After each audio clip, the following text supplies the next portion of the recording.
जय हिंद। मैं राजा स्वागत करता हूँ आपका स्टडी पॉइंट के यूट्यूब चैनल में।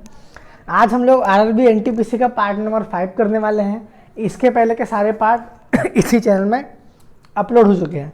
अगर आपने नहीं देखा हो तो जाके देख सकते हैं। चलिए फिर स्टार्ट करते हैं। पहला क्वेश्चन है, निम्न में से हिप्पोकैम्पस किसका वैज्ञानिक नाम है? अगर मैं हिप्पोकैम्पस की बात करूं तो राइट आंसर हो जाएगा हमारा समुद्री घोड़ा, मतलब कि सी हॉर्स। सी हॉर्स का वैज्ञानिक नाम हिप्पोकैम्पस है। अब भाई साहब, सी हॉर्स होता क्या है? सी हॉर्स एक प्रकार का समुद्री घोड़ा है, मतलब कि एक प्रकार की मछली होती है। ये पानी में रहते हैं तथा गलफड़ों मतलब कि गिल्स से सांस लेते हैं। अगर सी हॉर्स की बात करूं तो भारत का ऐसा एकमात्र स्टेट जिसकी आकृति सी हॉर्स के समान दिखाई देती है, वो कौन सा है? मैंने आपको पहले ही बता दिया था, छत्तीसगढ़, जिसकी आकृति सी हॉर्स के समान दिखाई देती है।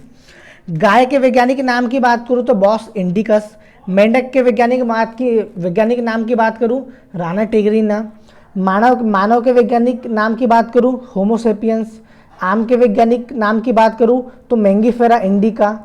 बकरी के वैज्ञानिक नाम की बात करूं तो केप्टा हिटमस। ढेर सारे क्वेश्चन बनते हैं। अगला क्वेश्चन देखते हैं। नेक्स्ट क्वेश्चन है, भारत के संविधान में उल्लेखित न्यायिक रीट कितने प्रकार की होती है? इसके पहले ही मैंने एक रीट वाला वीडियो डाल दिया हो, अगर आपने नहीं देखा हो तो जाके देख सकते हो। उसमें बहुत अच्छे से मैंने क्लियर किया था। अगर रीट की बात करो तो रीट होती है भाई साहब 5 प्रकार की। आर्टिकल नंबर 226 के अनुसार हाईकोर्ट रीट जारी करता है तथा आर्टिकल नंबर 32 के अनुसार सुप्रीम कोर्ट रीट जारी करता है। अगला क्वेश्चन देखते हैं। नेक्स्ट क्वेश्चन है, भारत के संविधान में प्रस्तावना किस देश से ली गई है? प्रस्तावना मतलब प्रियम्बल। भारत के संविधान में प्रियम्बल किस देश से लिया गया है? प्रियम्बल की बात करूँ तो आंसर हो जाएगा हमारा यूएसए। अगर प्रस्तावना मतलब प्रियम्बल की लैंग्वेज पूछेगा, अभी प्रियम्बल पूछ रहा है, अगर प्रियम्बल की लैंग्वेज पूछेगा तो राइट आंसर होता है हमारा ऑस्ट्रेलिया। अगर अमेरिका के संविधान की बात करूं तो राष्ट्रपति पर महाभियोग, जो कि आर्टिकल नंबर 61 में है, अमेरिका के संविधान से लिया गया है। मौलिक अधिकार, जो कि टोटल 6 है, अमेरिका के संविधान से लिया गया है, जिसे कि मैग्ना कार्टा कहा जाता है। जर्मनी के संविधान की बात करूं तो आपातकाल मतलब कि इमरजेंसी जर्मनी के संविधान से ली गई है। यूएसएसआर के संविधान की बात करूं तो फंडामेंटल ड्यूटीज मतलब मौलिक कर्तव्य यूएसए के संविधान से लिया गया है, जो कि टोटल 11 है। अगला क्वेश्चन देखते हैं। निम्न में से जो नदी भारत में पूर्व की ओर बह रही है तो वह नदी कहां पर गिरेगी? सबसे पहले भारत का नक्शा देखते हैं। ये भारत का नक्शा है। भारत के पूर्व में बे ऑफ बंगाल है, मतलब कि बंगाल की खाड़ी है। भारत के पश्चिम में अरेबियन सी मतलब कि अरब सागर है तथा भारत के दक्षिण में इंडियन ओशियन मतलब कि हिंद महासागर है। अब क्वेश्चन में क्या बोल रहा है?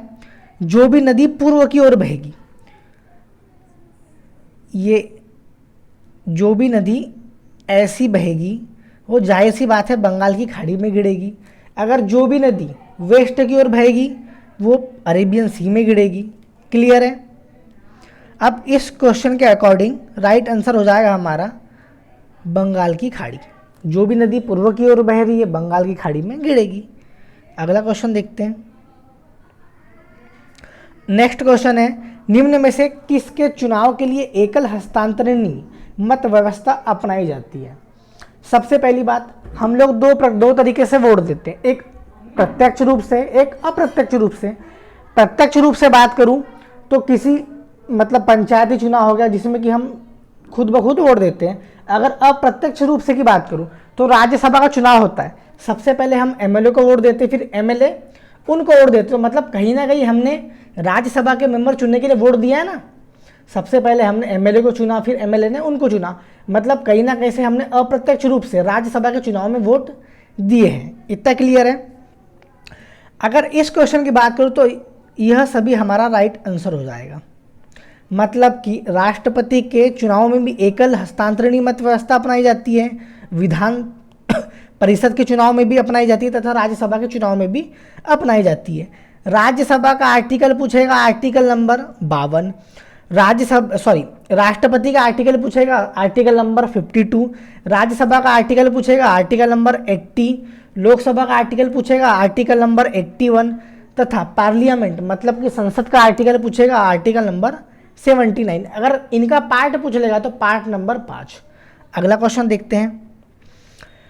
अगला क्वेश्चन है भारत में राष्ट्रीय गीत गाने की अवधि, मतलब राष्ट्रीय गीत गाने की अवधि कितनी है। जब आपने यहाँ 52 सेकंड देखा होगा ऑप्शन में, तो 52 सेकंड ऑप्शन में आपने टिक कर दिया होगा।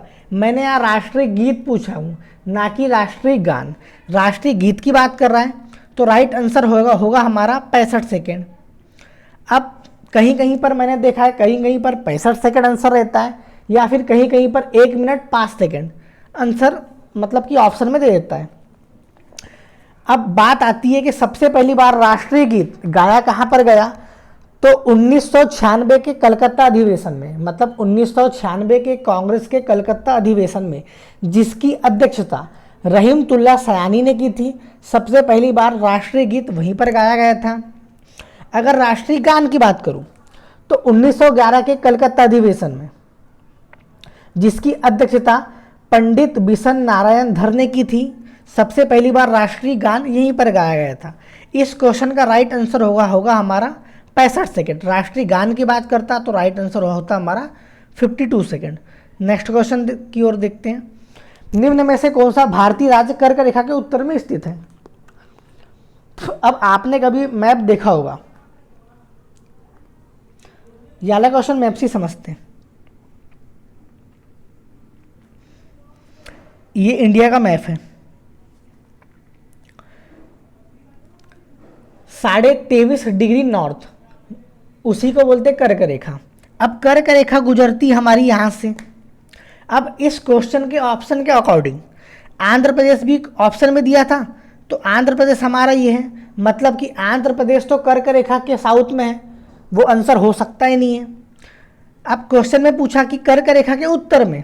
अब भाई कर्क रेखा के कुछ उत्तर में ऑप्शन के अकॉर्डिंग यहाँ एक ही वे को स्टेट दिखता है, वो जो है मणिपुर, तो मणिपुर हमारा राइट आंसर हो जाएगा। एक बार क्वेश्चन देखते हैं।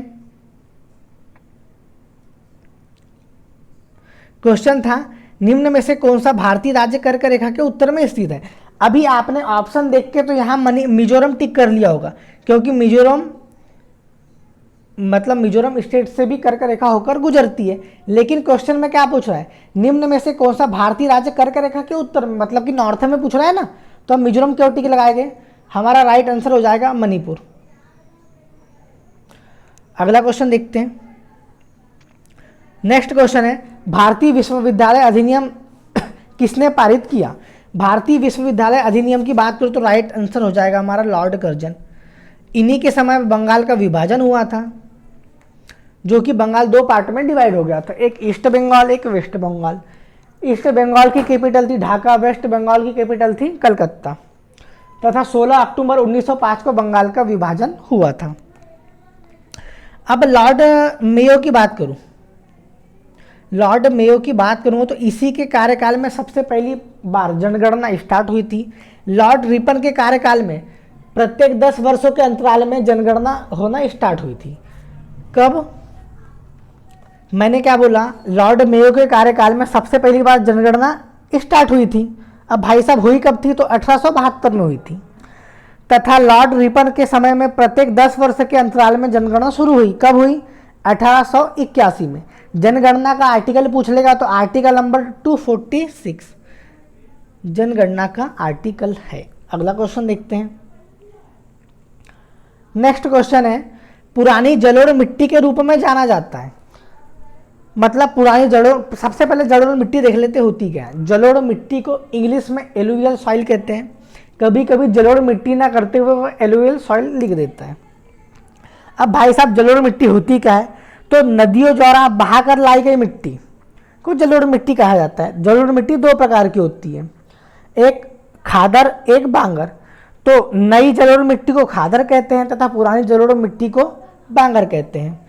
तो पुरानी जलोढ़ मिट्टी को बांगर कहते हैं। तो राइट आंसर हमारा हो जाएगा ऑप्शन नंबर बी। अब इसे याद कैसे कैसे रख सकते हैं कि पुरानी और नई, कुछ नहीं करना है, यहाँ लिख दो बीपी और यहाँ एन के। बांगर पुरानी को, नई खादर को। अब इतना याद रखने में आपका बीपी ना बढ़ जाए। अगला क्वेश्चन देखते हैं। हाँ, अगर रेगुर मिट्टी की बात करूं, रेगुर मिट्टी को काली मिट्टी मतलब ब्लैक सॉइल भी कहा जाता है, जो कि कॉटन मतलब कपास के लिए अत्यंत उपयुक्त होती है। अगला क्वेश्चन देखते हैं। निम्न में से कौन संसद में कौन कौन होता है, मतलब कि संसद पार्लियामेंट हमारी किन किन चीज़ों से मिलकर बनी होती है, ये क्वेश्चन पूछा है। ऑप्शन में है राष्ट्रपति, राज्यसभा, प्रधानमंत्री। सेकेंड है राज्यसभा, लोकसभा, उपराष्ट्रपति। थर्ड है राष्ट्रपति, Lok Sabha, Rajya Sabha. Option number D है यह सभी। अगर संसद की बात करूं तो पार्लियामेंट राष्ट्रपति, लोकसभा तथा राज्यसभा से मिलकर बनी होती है। अब भाई मैंने कई बार बता चुका हूं, तभी भी एक बार और बता देता हूं। राष्ट्रपति को संसद में का अंग माना क्यों जाता है? ना ही राष्ट्रपति तो राज्यसभा का मेंबर होता है, ना ही लोकसभा का मेंबर होता है। राज्यसभा को संसद का अंग इसीलिए माना जाता है क्योंकि कोई भी बिल या अधिनियम कहे, जब तक राष्ट्रपति की सिग्नेचर नहीं होती कानून नहीं बनता। दूसरी बात, राष्ट्रपति राज्यसभा में 12 तथा लोकसभा में 2 सदस्य मनोनीत करते हैं। ऐसी ढेर सारी चीज़ें, लेकिन मेन फैक्ट बताया मैंने आपको। अगर संसद के आर्टिकल की बात करूं तो आर्टिकल नंबर 79 हो जाएगा। राष्ट्रपति 52, लोकसभा 81, राज्यसभा 80। अगला क्वेश्चन देखते हैं। नेक्स्ट क्वेश्चन है, निम्न में से सांसद की सदस्यता कितने दिनों में एक भी बार ना आने पर खत्म हो जाती है? मतलब कि मेंबर ऑफ पार्लियामेंट की सदस्यता कितने दिन संसद में ना आने पर समाप्त की जा सकती है? तो राइट आंसर हो जाएगा हमारा 60 दिन। अगर कोई भी एमपी मतलब कि मेंबर ऑफ पार्लियामेंट, हिंदी में सांसद, 60 दिनों तक के संसद में नहीं आता तो उसकी मेंबरशिप समाप्त हो जाती है। अगला क्वेश्चन देखते हैं। नेक्स्ट क्वेश्चन है, दिल्ली में हुमायूं का मकबरा निम्न में से किसने बनवाया? सबसे पहली बात, एक क्वेश्चन तो आपको क्वेश्चन में मिल गया कि हुमायूं का मकबरा कहाँ पर है। हुमायूं का मकबरा है दिल्ली में, जिसे कि हाजी बेगम, जो कि उसकी पत्नी थी या फिर बेगम कहें, उन्होंने बनवाया था। बाबर के मकबरे की बात करूं तो बाबर का मकबरा वर्तमान में काबुल में स्थित है। इसके पहले आरामबाग आगरा में स्थित था। हुमायूं का मकबरा दिल्ली में। अकबर का मकबरे की बात करूं तो सिकंदरा आगरा में स्थित है। जहांगीर के मकबरे की बात करूं तो शाहदरा लाहौर में स्थित है। शाहजहां के मकबरे की बात करूं तो आगरा में स्थित है। औरंगजेब के मकबरे की बात करूं तो औरंगाबाद महाराष्ट्र में स्थित है। एक क्वेश्चन आता है भाई साहब कि ऐसे कितने मुगल बादशाह हैं जिनका मकबरा भारत के बाहर स्थित है? तो मैंने आपको पहले ही बताया था, एक बार और सही। तो 3 ऐसे मुगल बादशाह हैं जिनका मकबरा भारत के बाहर स्थित है। पहला बाबर, बाबर का मकबरा काबुल में है। दूसरा जहांगीर, जिसका मकबरा लाहौर के शाहदरा में है। तीसरा बहादुर शाह जफर या फिर बहादुर शाह द्वितीय या फिर बहादुर शाह जफर कहें, जिसका मकबरा रंगून, म्यांमार, बर्मा, ये तीनों नाम एक ही है, वहाँ पर स्थित है। अगला क्वेश्चन देखते हैं। नेक्स्ट क्वेश्चन है, निम्न में से ग्लोब का आविष्कार किसने किया? अगर ग्लोब के आविष्कार की बात करूं तो राइट आंसर हमारा हो जाएगा मार्टिन बेहम। मार्टिन बेहम ने ग्लोब का आविष्कार किया था। रॉबर्ट पियर की बात करूं तो नॉर्थ पोल, नॉर्थ पोल मतलब उत्तरी ध्रुव की खोज की थी रॉबर्ट पियरी ने। अब भाई रॉबर्ट पियरी ने नॉर्थ पोल की खोज की थी, तो साउथ पोल की खोज किसने की थी? तो रोआल्ड एमंडसन ने साउथ पोल की खोज की थी। अगला क्वेश्चन देखते हैं। नेक्स्ट क्वेश्चन है, निम्न में से एशिया का मरीज किसे कहा जाता है? अब आपने ऑप्शन में तुर्की भी देख लिया होगा, इसलिए तुर्की टिक कर दिया होगा। तो मैंने यहाँ एशिया का मरीज पूछा हूँ, तो राइट आंसर हो जाएगा हमारा चाइना, जिसे कि एशिया का मरीज कहा जाता है। वैसे तो इसे मरीज कहना नहीं चाहिए क्योंकि इसने लोगों को मरीज बना दिया है। तुर्की की राजधानी की बात करूँ तो हो जाएंगी हमारी अंकारा। अगर करेंसी मतलब कि करेंसी मुद्रा की बात करूं तो हो जाएंगी हमारी टर्किश लीरा, पाकिस्तान की राजधानी इस्लामाबाद, चीन की राजधानी बीजिंग, अफगानिस्तान की राजधानी काबुल। पाकिस्तान की करेंसी की बात करूं तो रुपया हो जाएगा, चीन की करेंसी की बात करूं तो रेनमिन भी हो जाएगा। अगला क्वेश्चन देखते हैं। नेक्स्ट क्वेश्चन है, निम्न में से उत्तरी अमेरिका किन किन महासागरों के बीच स्थित है? उत्तरी अमेरिका किन किन महासागरों के बीच स्थित है? इसको मैप के माध्यम से समझने का प्रयास करते हैं। चलिए देखते हैं। उत्तरी अमेरिका मतलब नॉर्थ अमेरिका की बात किया है, तो नॉर्थ अमेरिका हो गया है हमारा ये, नॉर्थ अमेरिका ये है, साउथ अमेरिका ये है, यूरोप ये, एशिया ये, अफ्रीका ये, ऑस्ट्रेलिया ये। एक क्वेश्चन बनता है, ऐसा कौन सा कॉन्टिनेंट मतलब कि महाद्वीप है जिससे कि कर्क रेखा, विषुवत रेखा तथा मकर रेखा तीनों रेखाएं गुजरती है? तो आंसर हो जाता है हमारा अफ्रीका। इतना क्लियर। अब क्वेश्चन की ओर आते हैं। अब आपने देखा होगा नॉर्थ अमेरिका किस किस महासागरों के बीच स्थित है? तो पैसिफिक ओशियन तथा अटलांटिक ओशियन के बीच नॉर्थ अमेरिका स्थित है। इतना क्लियर है। अगर क्वेश्चन पूछता कि ऑस्ट्रेलिया किन किन महासागरों के बीच स्थित है, तो इंडियन ओशियन तथा पैसिफिक ओशियन।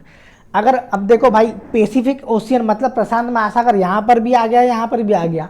पृथ्वी गोल है ना भाई साहब, तो जो चीज़ यहाँ रहेंगी वो चीज़ कोने कोने में आएगी। इतना क्लियर है। अगर क्वेश्चन पूछता ऑस्ट्रेलिया किन किन महासागरों के बीच में स्थित है, तो इंडियन ओशियन तथा पैसिफिक ओशियन हमारा राइट आंसर हो जाता। लेकिन नॉर्थ अमेरिका की बात किया है तो पैसिफिक ओशियन तथा अटलांटिक ओशियन हमारा राइट आंसर हो जाएगा। चलिए क्वेश्चन देखते हैं। प्रशांत महासागर तथा अटलांटिक ओशियन हमारा राइट आंसर हो जाएगा।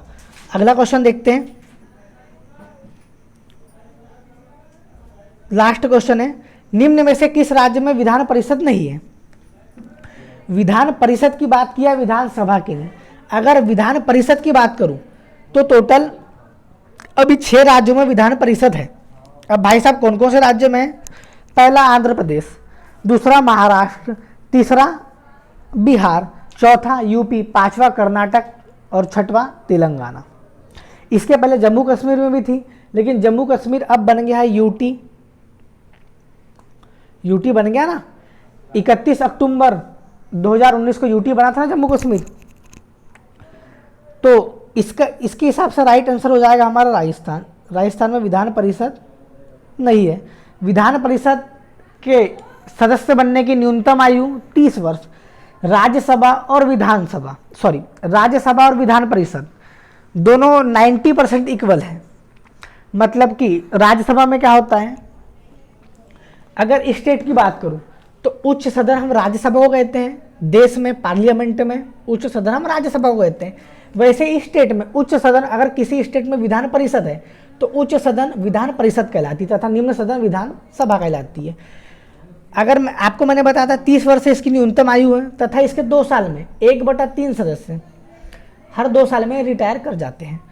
तो आज इतना ही रखते हैं। अगर वीडियो अच्छा लगा तो बिल्कुल लाइक कर देना और कमेंट में बताना कि आपके 15 या 16 में से कितने क्वेश्चन सही हुए और कितने क्वेश्चन गलत हुए। मिलते हैं नेक्स्ट वीडियो में। जब तक के लिए अपना और अपनों का ध्यान रखिए। बाय।